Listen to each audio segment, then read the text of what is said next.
प्रशासनाच्या लेखी आश्वासनानंतर आमरण उपोषण सुटले। रिजवान खान यांचा लढा यशस्वी।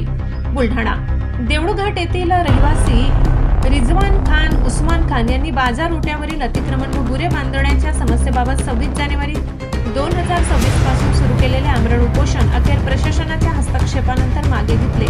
या प्रकरणी त्यांनी 23 जानेवारी रोजी जिल्हा परिषद बुलढाणा येथील मुख्य कार्यकारी अधिकारी यांच्याकडे लेखी अर्ज सादर केला होता। त्यानंतर पंचायत समिती बुलढाणा अंतर्गत सहाय्यक गट विकास अधिकारी यांच्या अध्यक्षतेखाली चौकशी समिती गठीत करण्यात आली असून चौकशी सुरू आहे। पंचायत समिती बुलढाणा यांच्या पत्र क्रमांक 169/2026 दिनांक 9 जानेवारी नुसार बाजार रोट्यावरील अतिक्रमण व गुरे बांधण्याबाबत संबंधित यंत्रणांशी पत्रव्यवहार करण्यात आलाय।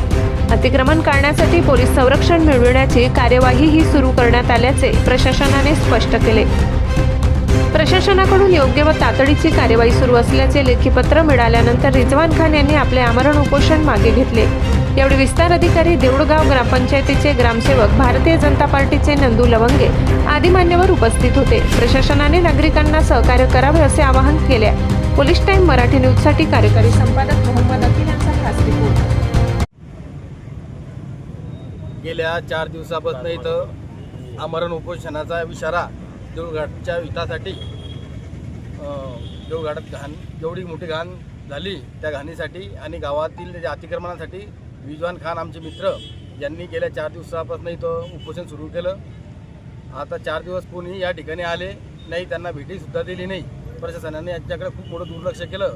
पण गावाच्या आरोग्यासाठी, गावातल्या लोकांसाठी, गावाच्या समस्यांसाठी राजूभाऊने स्वतःचा जीव गावावर लावून गावाला न्याय देण्यासाठी या ठिकाणी ते आता 4था दिवस झाले या ठिकाणी बसले आणि शेवटी त्यांच्या कामाला, त्यांच्या उपोषणाला या ठिकाणी यश आलं।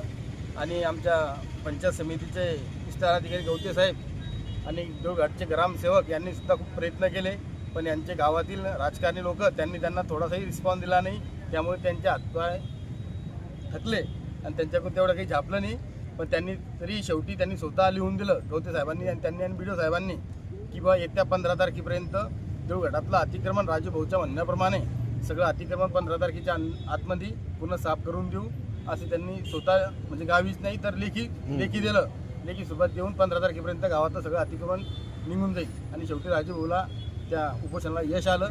त्यामुळे राजूभाऊचं मनापासून अभिनंदन करतो आणि हे उपोषण सोडा त्यांनी असं मी जाहीर करतो। राजूभाऊ तुम आगे बढ़ो, हम तुम्हारे साथ हैं।